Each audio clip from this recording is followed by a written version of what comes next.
Dober večer, drage gledalke in spoštovani gledalci. Prisrčen pozdrav še z komentatorskega mesta, kjer je že tudi Branko Zupan, en tak Clark Kent, če smo že pri Supermanu, še malo prej v studiu, zdaj na komentatorskem mestu. Poglejmo, če imajo Celjani kakšno uigrano kombinacijo, da sedaj presenetijo Domžalčane, jih morda celo ulovijo na levi nogi, vratnica! Še vedno je vroče sedaj pred vrati Santinija. Bo žoga prej ali slej končala v mreži. Zdaj pa Vetrih proti napad Domžalčanov. Oživeli so sicer malo številni gledalci. Vetrih je zaključil sam mimo gola. Kot rečeno, manjkajo samo zadetki. Wiesinger. Kombinacija Strausom, Wiesinger lahko strelja in gol! Zadev je Wiesinger! 24. minuta srečanja, Dario Wiesinger je v izjemni formi. Samo trenutek nepazljivosti.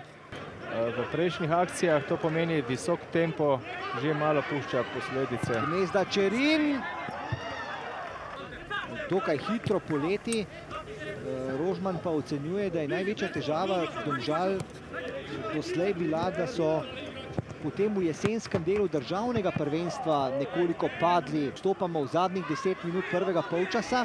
To je obdobje, ko obe ekipi v dosedanjem poteku prvenstva statistično gledata dosegata največkrat prvič dosežeta gol. Poskus Ibričiča in odlično Rozman. Iz kota sedaj Adam Gnezda Čerin. To je sedaj velika priložnost za Domžale. Spet Dobrovoljc v kazenskem prostoru, tokrat brez zaključnega strela. Domžalčani poskušajo. Naj odda žogo. Rom po tleh. Hodžić. In zahtevajo roko. 11-metrovka.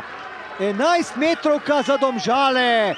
Tako se je odločil Andrej Žnidaršič. Ibričič ima 11-metrovko za Domžale. Ibričič. Kaj so sedaj izvedli Domžalčani? Nikolson pa je zadev v polno. 85. minuta uigrana kombinacija Domžal. Ibričič je podal Nikolsonu in 1-1 je. Rozman je bil brez moči.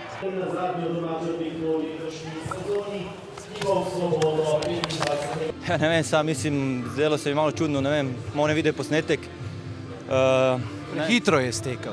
Ja, tudi jaz mislim, da je ta Nikolson šel prehitro not, ampak žal sodnikom treba verjeti. Nič, gremo dalje, škoda. Nič, malo smo še dodali, kako bi rekla, gas. Mislim pa pač vedeli, da bo prišlo naši 5 minut, koliko zmeram.